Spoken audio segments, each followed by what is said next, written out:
বুখারী শরীফের 1163 নম্বর হাদিসের মধ্যে এসেছে, বিশ্বনবী সাল্লাল্লাহু আলাইহি ওয়াসাল্লাম বললেন, ইযা দাখালা আহাদাকুমুল মাসজিদি ফালা ইয়াজলিস হাত্তা ইউসাল্লি রাকাতাইন।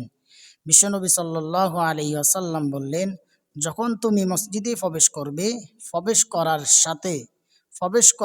সাথে সাথে আল্লাহর শুকরিয়া আদায় করে 2 রাকাত তাহিয়াতুল মসজিদ আদায় করো, এরপর বসে যাও। রাসূল সাল্লাল্লাহু আলাইহি ওয়াসাল্লাম একদিন জুমার খুতবা দিচ্ছেন, এমন সময় একজন লোক মসজিদে ঢুকলো। মসজিদে ঢুকার পর বসে গেল। ফাজালাসা রাজুলুন, বিশ্বনবী সাল্লাল্লাহু আলাইহি ওয়াসাল্লাম বললেন, কুম সল্লি, দাঁড়াও, 2 রাকাত নামাজ পড়ো, এরপর বসে যাও, কারণ এটি হচ্ছে মসজিদের হক।